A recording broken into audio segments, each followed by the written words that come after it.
Bom, pessoal, estamos aqui novamente com o nosso podcast DDPJ, agora na quarta edição, recebendo um amigo, professor, mestre em Direito pelo nosso programa de pós-graduação em Direito da UFRN, um dos mais reconhecidos discentes daquele programa, considerando a sua expertise, a sua dedicação, sobretudo essa pesquisa que ele desenvolveu, que deu origem a esse livro excelente, que trabalha exatamente um assunto dos mais importantes, que está relacionado à temática de fundo, que é a teoria da democracia deliberativa de Jürgen Habermas, que é o grande autor da nossa linha de pesquisa, lá no mestrado em Direito, Edgar Meira Pires de Azevedo, com o livro Audiências Públicas Judiciais na Jurisdição Procedimental.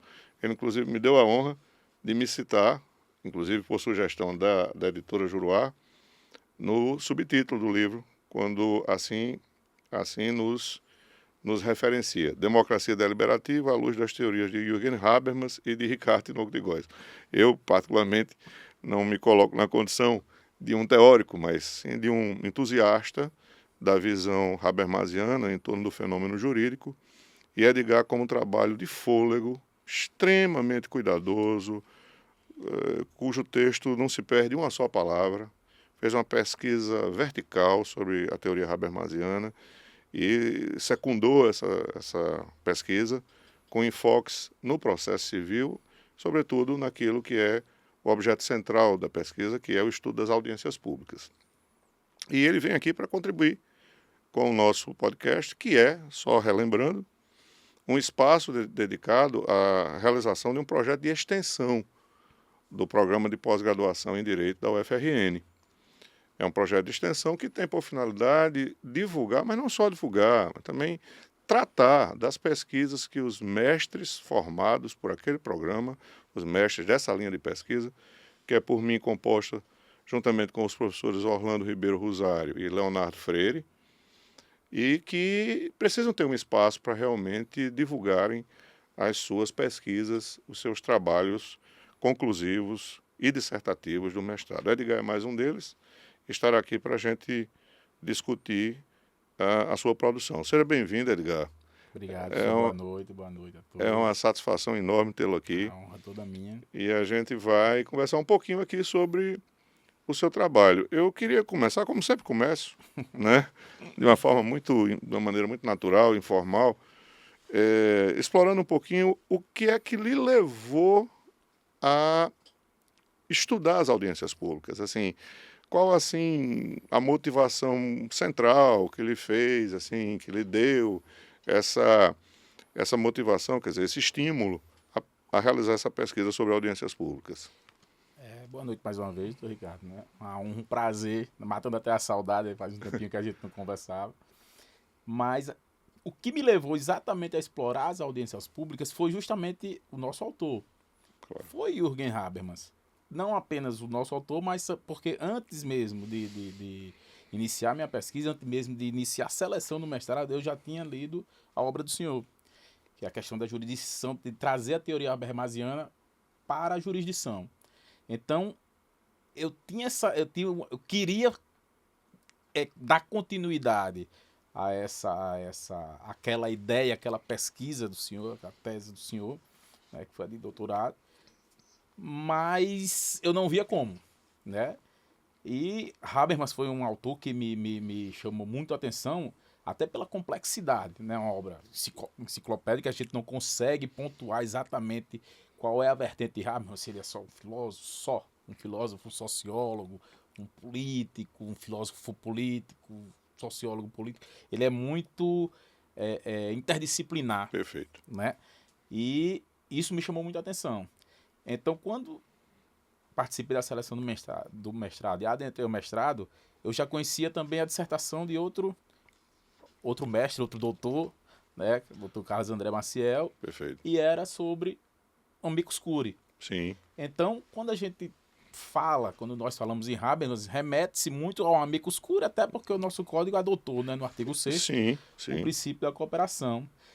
E como ele já tinha abordado o amicus curiae, eu me vi na obrigação de, para ampliar, buscar outro instrumento que poderia retratar ou trabalhar ou introduzir na jurisdição nacional a teoria habermasiana e a teoria do professor Ricardo de Góes. Eu não tenho como fugir, que foi a flecha do meu arco. Pois né? é, eu lembro bem, Edgar, quando a gente conversou pela primeira vez, eu tive também a sorte, eu prefiro dizer que foi sorte, de tê-lo como meu orientando, porque a gente tem a oportunidade de orientar uma pessoa como você, do seu nível, e mais que tudo, da preocupação em fazer um bom trabalho. Assim como eu tenho tido tantas sortes com outros tantos alunos que passaram lá pelo nosso programa, eu fiquei muito bem impressionado com a ideia de estudar, de você estudar audiências públicas, porque eu percebi exatamente essa lacuna, né? Quer dizer, em Habermas, ao tempo em que se explora um conceito fundamental como o da esfera pública, Sim. no processo judicial, aonde se situaria essa esfera pública, né? Quer dizer, fica sempre aquela dúvida de como internalizar para a relação processual um conceito tão importante como de esfera pública se eu não tenho um ambiente destinado a isso. E aí, quando você me falou, e já falou com toda a autoridade de quem estava estudando, de quem estava realmente pesquisando, quando você falou o que você idealizava sobre a audiência pública, eu digo, aqui tem um link com a esfera pública e com a ideia de uma cidadania que pode se mobilizar, que pode ser vigilante e, sobretudo, pode ser participativa na construção das decisões judiciais. E o que mais me chamou também a atenção é que você não foi logo direto ao assunto.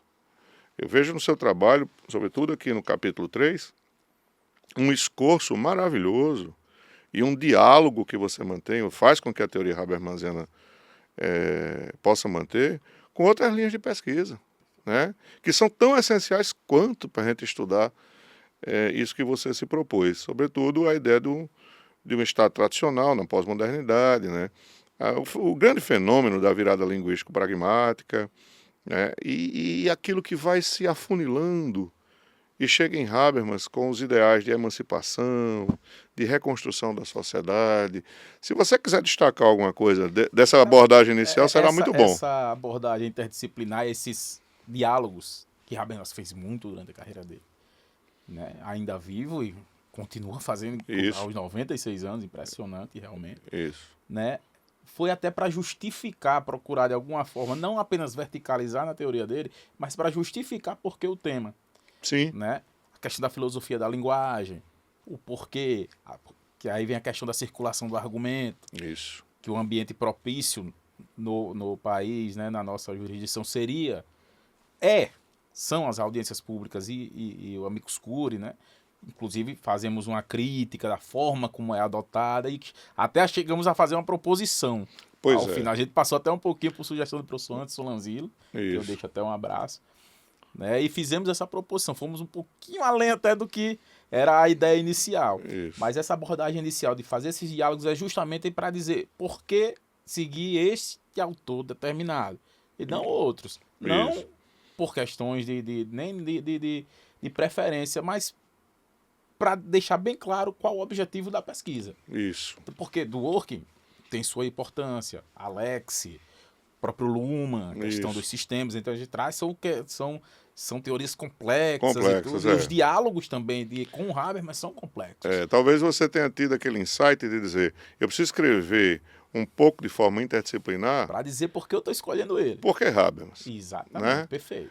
Ao tempo em que se pensa, por exemplo, você citou bem Luhmann, qual seria o papel do cidadão à luz de uma visão descritiva que Luhmann tem a partir da teoria dos sistemas? Exatamente. Quer dizer, alguém que participa das relações de poder, por exemplo, mas que simplesmente se situa naquele binarismo do código de cada sistema. Exatamente. No caso do direito, do lícito e do não lícito. Perfeito. E aí você chega a ser... suficiente. Não é suficiente. Moderna, né? Não tem como. Será que eu posso assim, me conformar com a classificação, com a categorização das pessoas que estão aí na sociedade, na comunidade, de um modo geral, simplesmente como aqueles que se mantêm fiéis ao que é lícito e os que não se mantêm fiéis ao que é lícito, quer dizer, praticando condutas ilícitas? Isso é pouco, né? Então eu achei fantástico, porque você foi vencendo isso. Você foi vencendo pouco a pouco, assim, em Luhmann, mas também, como você fez referência a outros autores, a ponto de dizer, olha, a gente precisa de alguém que fale do sentido emancipatório e de um método reconstrutivo. E aí chega o Jürgen Habermas, Exatamente. né? Conclui-se, a partir desses diálogos, conclui-se que na jurisdição atual, Habermas é o necessário. Isso. Não vamos dizer suficiente, Sim, que jamais não vamos É, encontrar, né? Mas é o necessário. é o necessário. Quer dizer, é quase que uma busca pelo despertar, né, Edgar?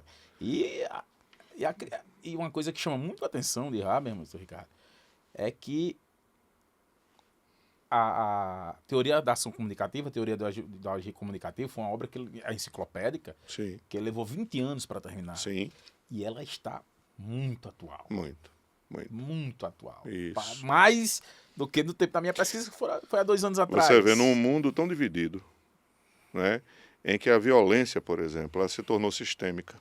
A gente falava há pouco... Estratégica.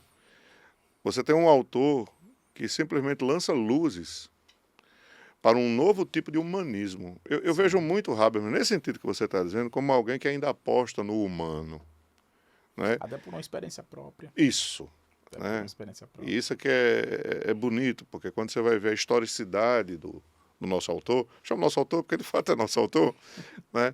Alguém que sofreu na pele muito preconceito em razão de um defeito físico, um lábio leporino, isso todo mundo sabe.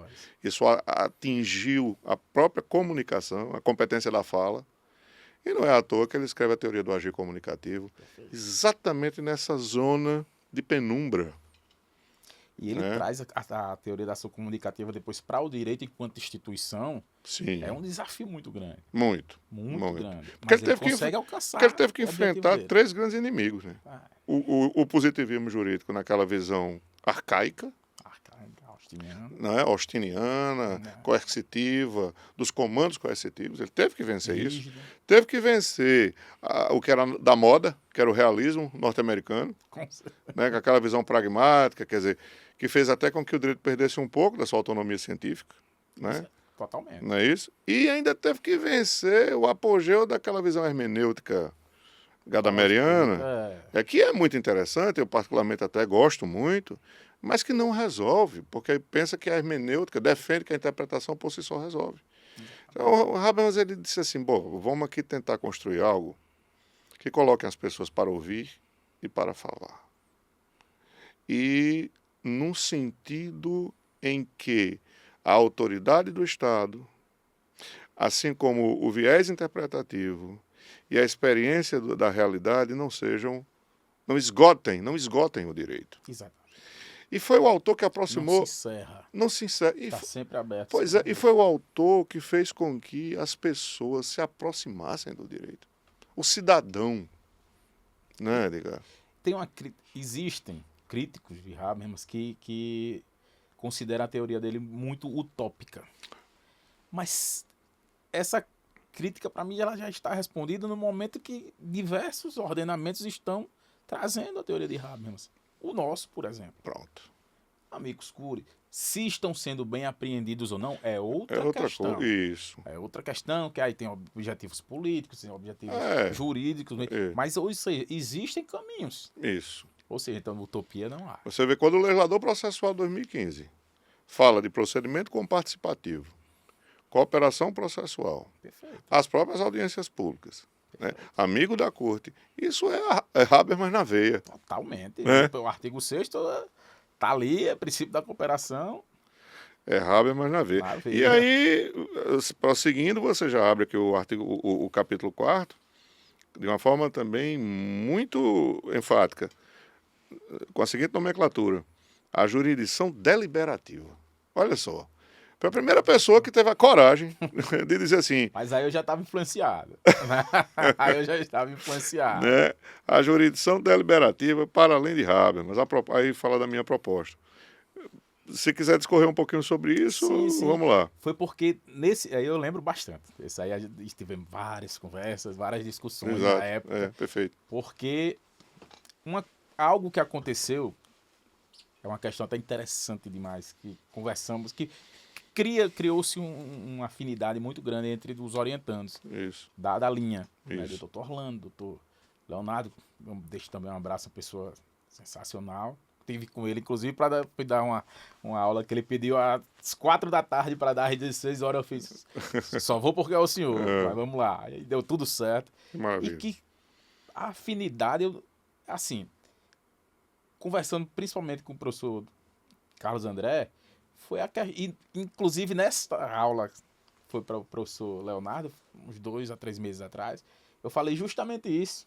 E 2 dias depois, o professor Carlos André falou comigo e fez, eu publiquei um artigo defendendo a existência de uma escola da jurisdição deliberativa da teoria habermasiana na UFRN. Eu fiz, André, antes de ontem, eu falei isso. Não. Que coisa, né? E quando o senhor pega as obras, as dissertações, elas têm se abraçam. É um feixe. Exatamente, né? seguindo a mesma. E não foi nada combinado, foi espontâneo. Pois é. Tá entendendo? De seguir, falar dos diálogos, trazer para a jurisdição nacional a teoria. Então, para mim, ficou faltando esse encaixe. Eu tinha o arco, falei da teoria de Habermas, tratei da teoria dele exaustivamente, fiz o comparativo com o Dwork, o diálogo até com Rory, com diversos autores, mas faltava aquele, como eu vou trazer ele para a jurisdição, mas não é para a jurisdição,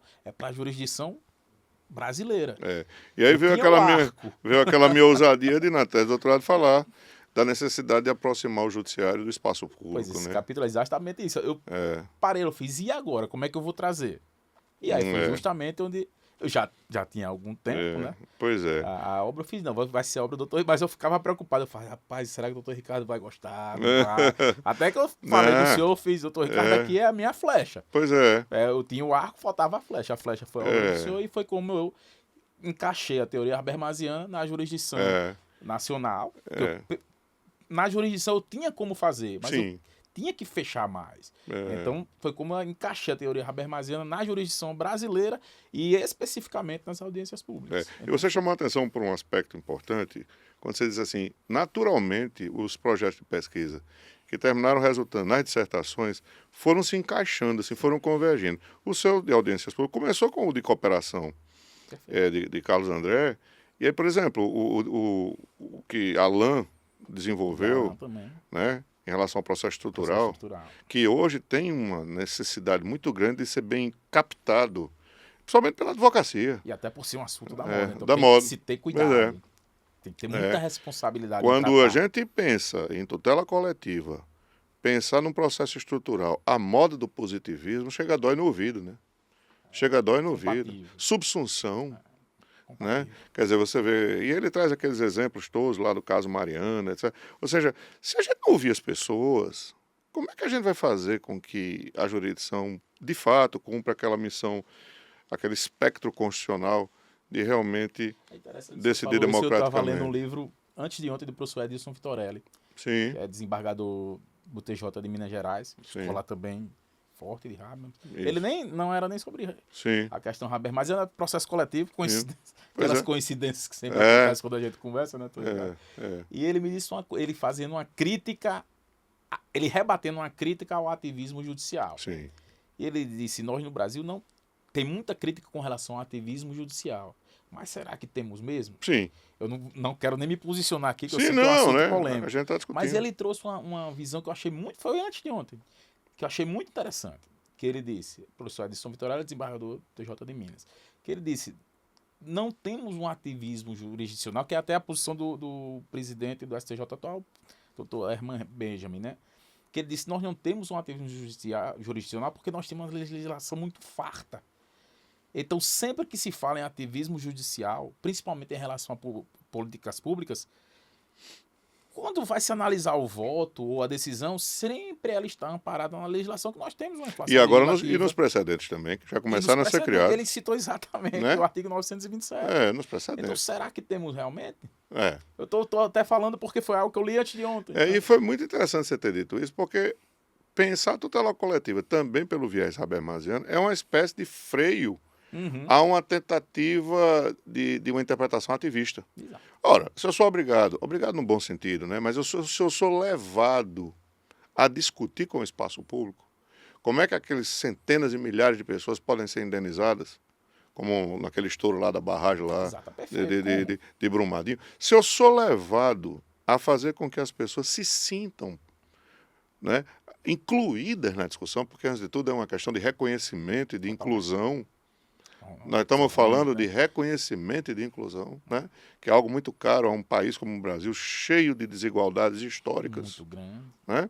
Então, de repente, se eu vejo que o prumo dessa teoria tem por finalidade valorizar inclusão e reconhecimento, eu estou limitando a autoridade desse juiz. Sim. Desse juiz clássico que se sentia, não é, o grande, a ratio, quer dizer, o dono da verdade. Exato. Não é verdade? Então eu acho que pensar Herculeano. é o Hércules, O Hércules. o verdadeiro Hércules, né? Capaz de tirar da cartola, como o Mandrake tirava o coelho, Uma decisão. a resposta para Perfeito. tudo, entendeu? Quer dizer, onipresente, oniconsciente, um quase Deus.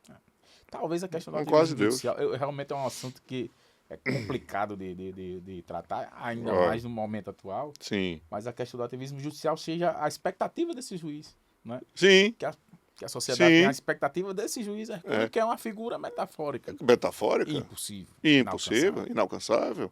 Né? Tanto que quando o Dworkin usa isso para falar da figura do juiz, ele fala assim, isso é apenas um modelo. Perfeito. Mas nós, homens, juízes de carne e osso, homens e mulheres, nós jamais seremos isso, nem podemos ser. Uhum. Né? Eu acho que Habermas, né, Edgar, é um apelo ao que a humanidade da jurisdição pode nos oferecer. Essa dimensão humanística, né? Entendeu? Como se eu falo, é um apelo, como é que a gente pode falar assim, de uma forma mais simples? Mais simples. É uma chamada de Uma atenção chamada para a de população atenção. para dizer que vocês decidem. Vocês que decidem. E devem se sentir capazes. Exatamente. E devem se sentir capazes. Né? Então, quando ele vai falar, né, ele fala de princípio da autolegislação, não é por outra razão. De maneira Quer dizer, o princípio da autolegislação. Quer dizer, já é exatamente valorizando essa potência que há na comunidade de fala. Exato. Na comunidade de fala, né? Remetendo à linguagem que o próprio Habermas usa. E eu achei interessante, Edgar, que aqui no capítulo 4 você vai falar exatamente de exemplos que eu uso lá na minha tese, né? Dizendo, olha, pode-se aplicar o procedimentalismo na técnica de interpretação conforme, né? Pode-se aplicar nas hipóteses de declaração de inconstitucionalidade sem pronúncia de nulidade. Quer dizer, eu, classicamente, jamais poderia imaginar que o Supremo, por exemplo, pudesse declarar inconstitucionalidade por omissão, né? De uma forma a ouvir as pessoas. Mas por que não? Por que não? Né? Existem legislações e do próprio regimento a possibilidade das audiências públicas. Das audiências públicas. Se eu estou diante de uma omissão legislativa, de uma anomia, por que é que esse Supremo não pode conclamar os diretamente interessados a participarem desse debate? Mesmo para a declaração de inconstitucionalidade. Né? E se existem essas hipóteses, afasta mais ainda aquela crítica da utopia. Isso. Já existem esses mecanismos bastante utilizados. Claro. E aí você vai caminhando, a pesquisa vai afunilando, você disse bem, é um modelo, como a gente chama de trapézio invertido, né? Trapézio invertido. Pirâmide invertida. A pirâmide invertida, né? Você vai ali do geral para o específico e você chega aqui no capítulo 5º, dizendo as audiências públicas judiciais enquanto expressão da jurisdição procedimental. Aí é o carro-chefe da sua pesquisa. Fala um pouquinho aí pra gente do que você pesquisou. Chegamos atrás, eu gosto de falar que foi um trabalho a várias mãos, né? Sim. 4 principalmente, mas em várias mãos. E foi o grande mote realmente do trabalho, justamente para mostrar caminhos da teoria habermasiana da democracia deliberativa no país. Que existe. Continuo pensando cada vez mais que é possível. Isso. Né? A questão de quem faz ou não, aí é outro assunto. É outro assunto. Outra conversa para outra, né? Outro bate-papo. Né? Claro. Mas que existem mecanismos. Então, usamos até o exemplo da ADPF dos fetos anencefálicos, né? Isso. Para justificar, para mostrar um exemplo de que houve uma deliberação. A ADPF 54. Exatamente, a ADPF 54, que houve a deliberação por meio de audiência pública. Isso. Então, foi um caso específico no país. Isso. De utilização, se não foi da forma habermasiana mais perfeita, que também ninguém vai achar que vai ser de uma hora para outra, até porque a teoria habermasiana foi escrita com base em uma sociedade alemã, muito mais organizada e muito democraticamente mais evoluída do que a nossa. Isso. Né? Reconhecidamente, que não é também uma crítica, mas é fato. Isso. Né? Então, não é de uma hora para outra, não é um processo rápido, Isso. mas é um processo possível. Isso. Tanto que existe esse exemplo. Claro. Fizemos as críticas pertinentes, mas mostramos por meio de um caso concreto que a nossa corte maior se valeu da teoria habermasiana e das audiências públicas para decidir um caso, um hard case, sem dúvida nenhuma. Um Talvez até fez referência, quer dizer, usou a teoria habermasiana inconscientemente, né? Talvez, né? Mas veja como isso denota exatamente a possibilidade. Né? Nada de utopia.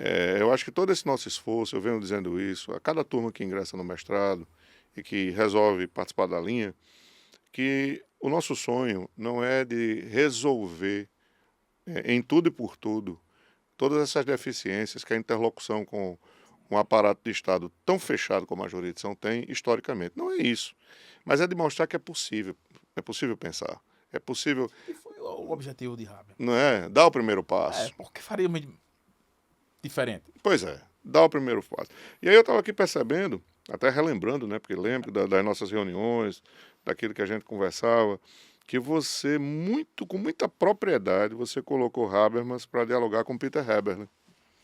Que que é um autor de uma obra que, assim, é essencial para pensar Habermas no processo. Quando ele, no seu clássico A Sociedade Aberta, dos intérpretes Pequeno no tamanho, gigante na importância. Pequeno no tamanho, gigante na importância. A Sociedade Aberta dos Intérpretes da Constituição, Heberle, diz que chama a atenção de que essa sociedade precisa ser convocada a se pronunciar. Né? Ela não é apenas uma destinatária, não é uma instância de atribuição. Gosto muito dessa expressão que vem lá do Friedrich Miller, quando ele diz povo, quem é o povo? No livrinho, pequenininho, mas fantástico. Né? Mas o Miller ele vai dizer, quem é o povo? Será que é uma mera instância de atribuição? Né? Será que é apenas um destinatário das prestações jurisdicionais? Aí Haber diz, não. É uma sociedade aberta que também interpreta a Constituição no seu dia a dia. E aí eu achei super interessante, você diz assim, as audiências públicas como ambiência da situação ideal de fala para uma sociedade aberta de intérpretes. 2 pontos. Um diálogo entre Habermas e Peter Heberle. Porque dentro das audiências públicas, o amicus curiae também, dentro do nosso modelo processual, que é centrado, até relembrando mais uma vez o professor Adilson Vitorali, que eu estou muito curioso que eu estou lendo. Você está muito bem acompanhado. Está muito bem acompanhado. Nosso modelo processual realmente é reconhecer, é centrado no individual. Nosso processo civil é um processo individual. Né? Então, o processo coletivo ele é sempre excepcional. Difícil. Né? Nosso modelo, inclusive, é um modelo muito bem pensado, se comparado ao modelo europeu e principalmente ao americano. Sim. Sim. Mas que a questão das class actions, que a questão do advogado que determina todo o caso, que banca todo o caso, e tem a questão da recompensa, que seria uma super sucumbência se trouxer para o nosso modelo, né? Verdade. Mas no nosso modelo, a audiência pública e o amicus curiae, quando a gente faz esse paralelo com a situação ideal de fala de Habermas, que é aquele momento, aquela situação de livre circulação do argumento, sem coerção, seria a ambiência ideal. Seria o ambiente ideal. O argumento é o argumento que realiza a coerção. Exato, perfeito. Né? A única coerção, aclusas, né? A única coerção é a que decorre da força do melhor argumento. A força do melhor. A força do melhor. Da sociedade. Não é? Da própria sociedade. Que é a metáfora das eclusas. Pois é. Eu, particularmente, acho que quando você chama para debater no seu trabalho Peter Heberle com Habermas e o Heberle da hermenêutica constitucional, você está dizendo assim, a Constituição está situada no que pragmaticamente ocorre no dia a dia das pessoas. Perfeito. Né? E você está dizendo também por outra linha, por outro lado, que essa Constituição que está no dia a dia das pessoas, ela dispensa Perfeito. para a sua eficácia o argumento de autoridade. Perfeito. Ela está enraizada na praxis. E aí agora um termo da filosofia. Ela está enraizada na doxa. Na doxa enquanto construção histórica que armazena a experienciação, a experiência das pessoas, o convívio das pessoas, que tem uma relação muito forte com o conceito de mundo da vida, Totalmente. do Lebenswelt, do mundo da vida habermasiano. Né? Então Heber diz, olha, a Constituição está na vida e na rotina das pessoas. De cada cada pessoa. E aí, se é assim, as audiências públicas pensadas a partir de Habermas podem trazer o debate constitucional. Também. Né? Quer dizer, eu como cidadão não sou convocado só para discutir se alguém está devendo o pagamento do aluguel.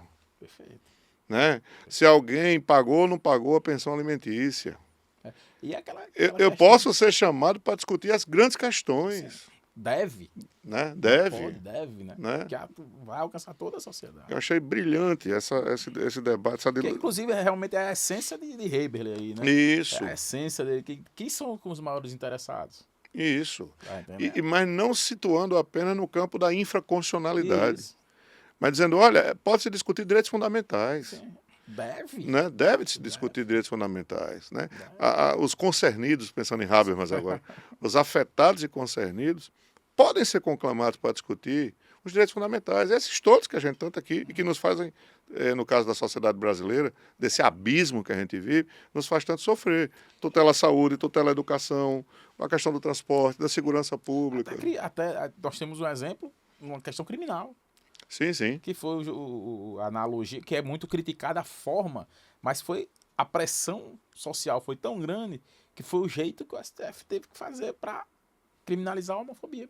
Pois é. Foi uma analogia, vamos lá, em Malamparten, tecnicamente falando, mas tinha que dar uma resposta à sociedade por causa da ebulição que a sociedade gerou.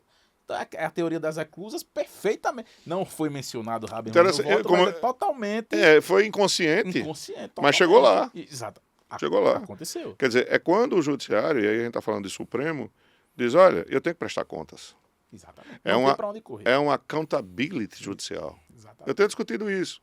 Então, até às vezes, meio assim, me encorajando de levar essas coisas lá para a graduação mesmo. Para meninada, o pessoal da graduação já começar a pensar as coisas assim. Foi o senhor até tocar nesse assunto, nessa parte da graduação, até que teve uma colega de mestrado, que não era na nossa linha, Jordana, que hoje é professora da Jordana Paixão, um abraço para a Jordana também, que ela tratou especificamente da educação. Então, para isso acontecer, não é um processo de uma hora para outra, é um processo lento e que tem que focar na educação. Isso. Né? Nessa educação que seja uma educação jurisdicional, constitucional, mas tem que ter esse amadurecimento democrático. Isso. Né? Nossa democracia é muito jovem. Que está na linha do pensamento habermasiano quando introjeta isso naquilo que ele chama de princípio do discurso. Exatamente. Entendeu? Quer dizer, eu posso adotar... Como circular argumentos sem esse conhecimento de cá, sem entender o que você... Isso. O poder que você tem, o poder da deliberação, o poder da própria palavra. Da palavra, né? O poder simbólico que a palavra tem, né? Exatamente. E aí ele vai buscar, por exemplo, nas teorias, na teoria dos atos da fala. Atos de fala. Atos de fala do Austin, do Searle. É o outro Austin, né? Do outro Austin, não é o Austin do positivismo. Né? E também do pragmatismo, do Peirce. Do Charles Sanders Peirce. Que ele tenta tratar também difícil a teoria dele. Pois é. Mas quer dizer, não, a gente pode construir o significado pela visão pragmática que a gente tem das nossas relações. Exatamente. Vamos pensar o que é que a gente vive e relacionar isso com o debate jurídico. Geralmente, não sempre até nessa aula com o professor Leonardo, eu costumo dizer que a teoria de Habermas é muito complexa, mas a conclusão dele é muito simples. A conclusão é muito simples. Extremamente simples. Tem uma coisa freiriana aí, né? Aí você lembrou do trabalho de Jordana, eu também tive, ela não foi me orientando, mas eu tive também a satisfação de saber que ela buscou nas fontes habermasianas uma parte da pesquisa. E ela fez o diálogo Jürgen Habermas com Paulo Freire. Corajosa.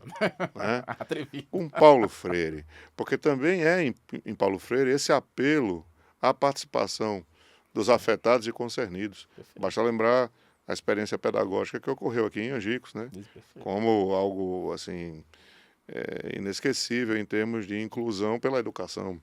Perfeito. Independentemente de qualquer discussão ideológica. Não. Né? Nós estamos falando aqui de teoria, nós estamos não. falando de academia. Sim. Né? Claro, ainda claro. bem. Ainda bem, né? Mas essa questão da jurisdição deliberativa, doutor Ricardo, é porque realmente chega um momento que o argumento de autoridade ele trava. E nesse momento só tem como recorrer à jurisdição deliberativa. É verdade. Somente ao procedimento discursivo. Não tem como. É o exemplo. O exemplo da DPF 54. Tem alguns outros. Tem outros todos. Tem outros. No processo coletivo se destaca o caso das barragens. Não tem como, porque aquele argumento de autoridade, até a própria legislação vai barrar. É como se houvesse uma insuficiência inerente.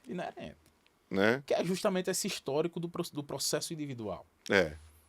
Que Vitorelli trabalha. Que ainda vai. Não é um processo rápido, mas é necessário, não tem como. Não tem como ficar só o indivíduo. A gente analisa o nosso Código de Processo Civil, são 2.000 e tantos artigos voltados, 1.000 e tantos artigos voltados para a questão individual. E quando o Habermas pensa no discurso aplicado à jurisdição, ele, de uma forma não direta, ele vai fugir do modelo subsuntivo, que tenta, a forceps, né, enquadrar uma realidade fática num preceito legal, num regramento normativo. E ele vai dizer, olha, no lugar disso, o que a gente tem que procurar é motivar, estimular a realização dos discursos de aplicação. Perfeito. E na hora em que ele não tem como mais, né? E aí vê bem, quando ele fala de discurso de aplicação, ele está indiretamente dizendo todos os atores que participam dessa cena têm uma coisa comparativa até com o teatro. Sim. Né? É cênico isso. Todos os atores são conclamados a participar dessa peça, dessa grande peça. Não tem como não ser. Né? E ele vai dizer, olha, os atores começam a participar até mesmo decidindo, deliberando sobre as normas que serão aplicadas. Porque eu posso ter um monte de normas e ele coloca essas normas em rota de colisão. Então, né? Quer dizer, deve ser assim. Porque, veja, para o homem comum, para o cidadão, quando você fala em indenização, você está falando de uma coisa muito distante. E aí Habermas vai dizer, vamos pensar nisso, porque se eu pensar no método subsuntivo, eu vou pensar na indenização como está escrita no Código Civil. E pronto. O homem simples não sabe. Então, quando ele vai colocar isso no discurso, então eu posso falar de uma série de formas. Eu posso dizer, olha... encontrar outras soluções. E outras soluções é você ser compensado, exatamente, é você receber o que perdeu. Aí entra a questão do trabalho até de Lídia, da mediação. Não é? Isso, que já foi outra, né? Lídia vai ser chamada aqui também. É interessante, né? Cada trabalho vai botando uma pecinha. E trazendo até para a Lídia, para o nosso PPGD, especificamente na nossa linha de pesquisa, como a teoria foi tratada em vários aspectos. Então, por isso que a gente defende muito. Aí tem uns... os mais chatinhos, né? que batem muito nessa questão da escola Potiguar. Porque tem uma marca que aposta, Carlão, chama Carlão porque é como a gente conhece, mas o professor Carlos André, né? Ele diz assim, é porque de repente, talvez acidentalmente, a interlocução passou a ser um pressuposto do processo. Você vê como ele tem um engenho, né? Assim, a gente pensar na interlocução, que é defendida por mim, por você, por todos nós, não como simplesmente uma escolha. Mas se eu pensar num modelo democrático de processo e de jurisdição, um modelo democrático de processo e jurisdição, a interlocução tem que ser um pressuposto.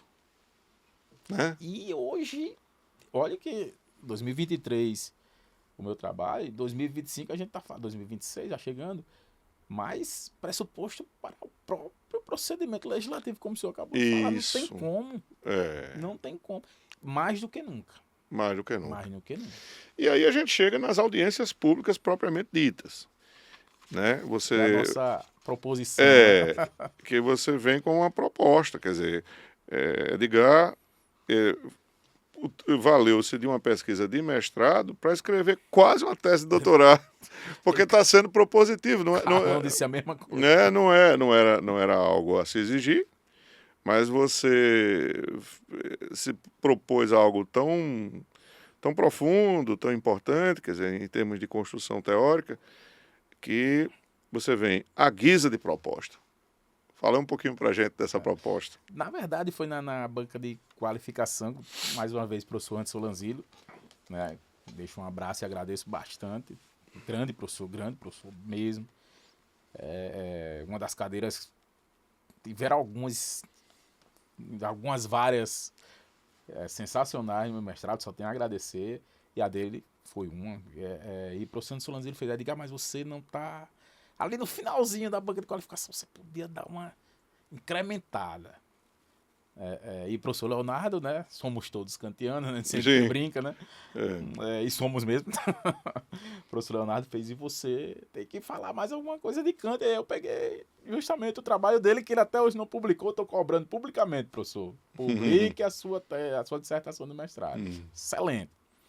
O professor Leonardo. Mas foi uma proposição do professor Anderson Lanzillo. E aí eu fiquei com aquilo na cabeça. Isso ele é muito pontual, né? Análise do discurso, né? A cadeira foi fantástica, realmente. Tratou de Gadamer.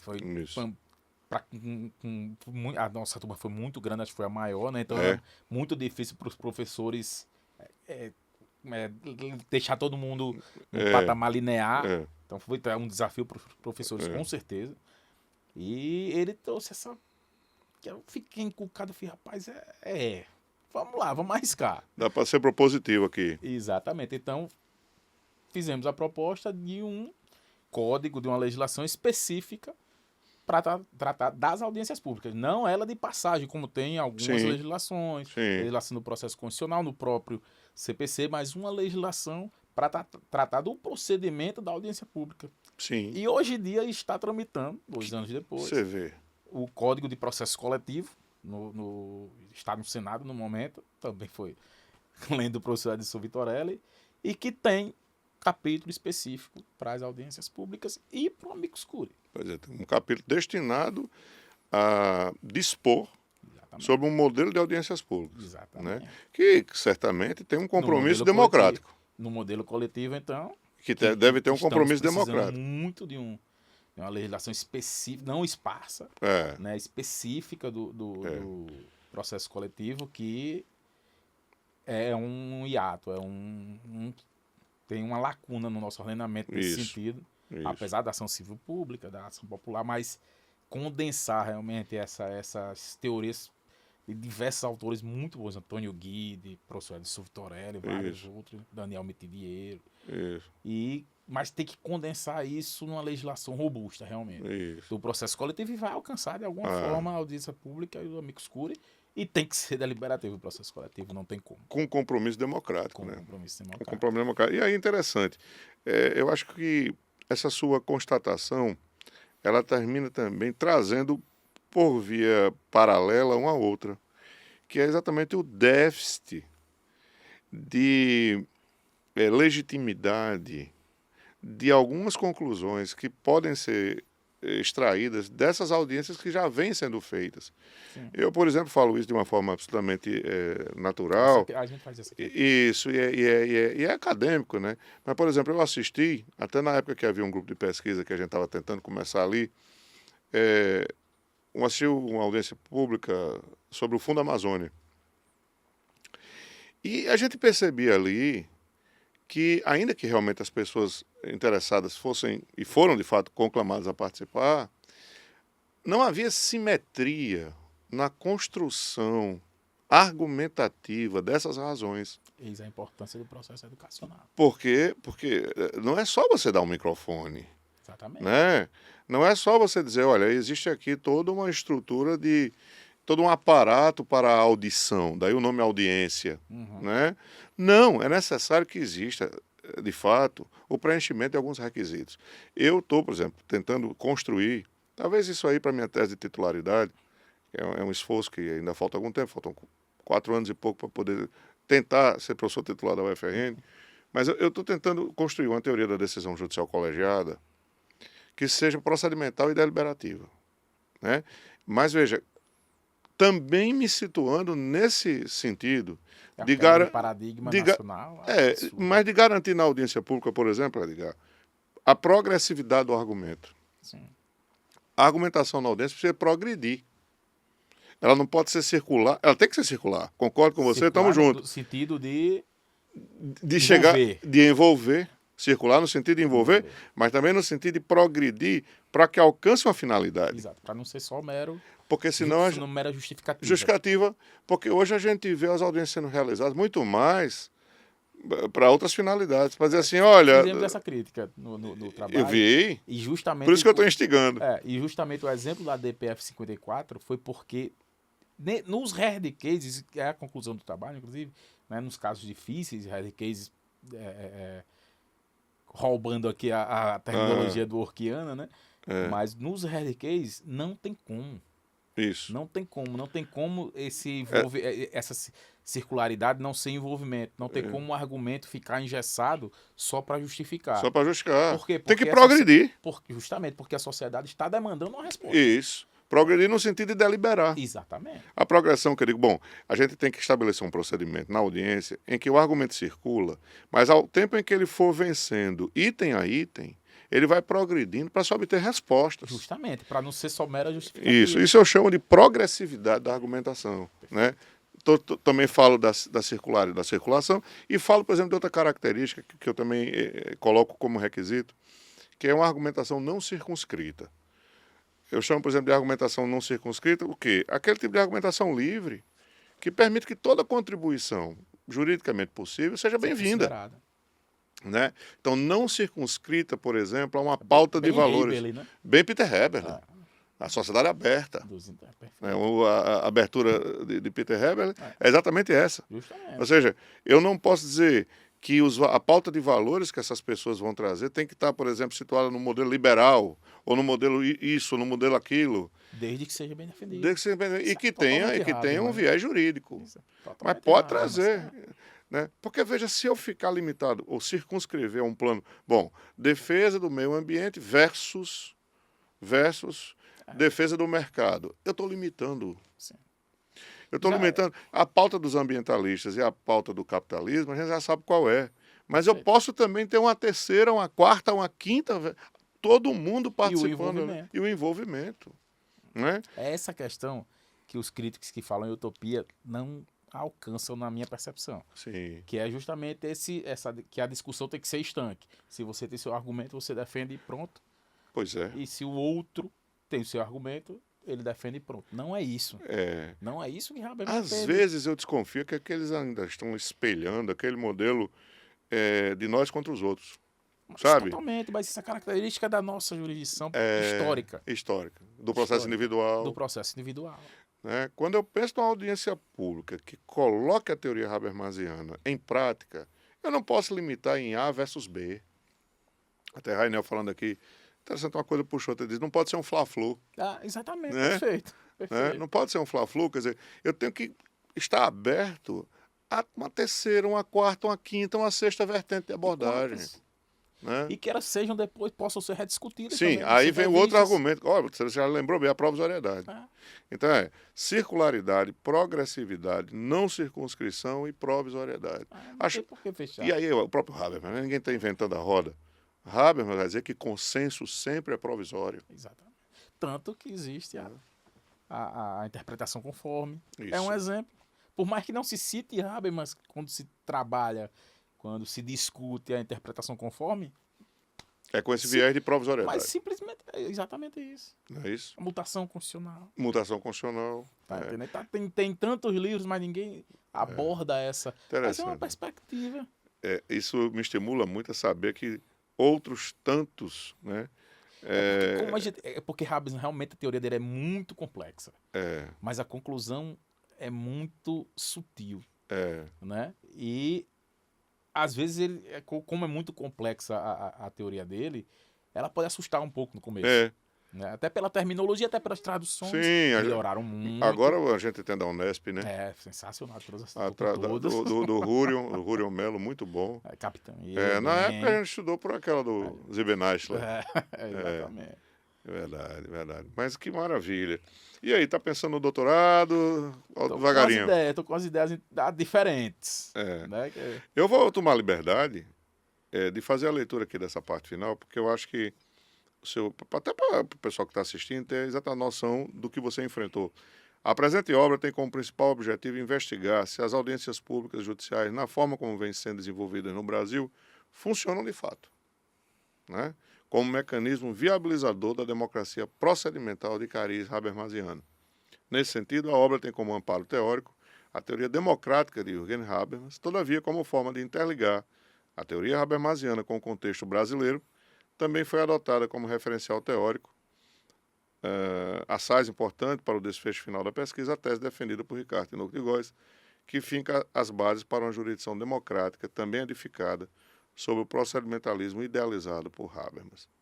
Né? Então, você quer e conseguiu apresentar um modelo de audiências públicas que tenha esses dois referenciais, dialogando com fontes bibliográficas da mais alta envergadura, né? E que fica aqui a todo o nosso público a recomendação para adquirir. Repetindo, audiências públicas judiciais na jurisdição procedimental. Eu não posso fechar o nosso bate-papo também sem fazer referência a essa pedra preciosa aqui, né? E acho que essas coisas a gente precisa divulgar, né? Porque servem de estímulo a todo aquele que resolve naturalmente enveredar pela vida acadêmica. Aqui, divulgando, já tem algum tempo, foi em 2023, Edgar consegue o prêmio André Berten, de pesquisa, Rede Interdisciplinar de Estudos sobre Violências, né? O prêmio André Berten, de 2023, e que teve como pano de fundo o seu trabalho, né? A sua dissertação. É uma satisfação enorme divulgar isso, porque enobrece ainda mais o que se produz academicamente na UFRN. Né? E mais, ele foi premiado, e uma outra orientanda minha, que também virá aqui, né? A professora Lídia, que trabalhou também o viés habermasiano, agora sob o plano da consensualidade e mediação, né? Envolvendo inclusive a administração pública, também teve a honra e o merecimento, o mérito de receber esse um prêmio, prêmio. professor, mais do que o prêmio em si, que já é uma honra muito grande, reconhecimento do nosso trabalho, né? Do nosso PPGD, da nossa universidade. Obrigado. É o reconhecimento, para mim, da nossa escola de jurisdição procedimental, capitaneada pelo senhor, o doutor Orlando, professor Leonardo, né? Professor Tiago na coordenação do curso. Então, para mim, mais do que o prêmio em si, lógico que né? Não vou dizer que eu não gostei, foi o meu trabalho, claro. Mas foi muito representativo para mim nesse sentido, de mostrar que na UFRN tem gente capacitada, muito boa, e que de lá foram os 2 primeiros lugares. Isso. Foram os 2 orientantes. E a grande honra que foi um prêmio que foi entregue pelo professor Denilson Verli, que é uma autoridade em Jürgen Habermas no Brasil. Pois é.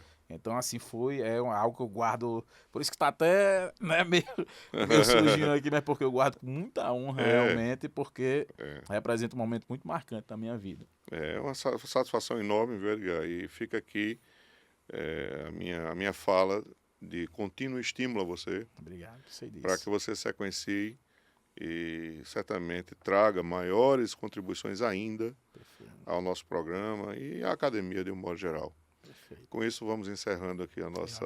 Agradeço a todos. A nossa participação, divulgando o seu trabalho sobre audiências públicas com esse viés de jurisdição procedimental de base habermasiana. Muito obrigado. Eu que agradeço, uma honra, prazer estar aqui, que eu sempre digo, o senhor chamou, não é um chamado, é o senhor e o doutor Conrado, que é outro juiz aqui do TJRN, que eu só tenho a agradecer também, né, doutor Sérgio Dantas também, e ao TJRN, que eu sempre vou... Sua casa. É minha casa, eu vou estar sempre defendendo.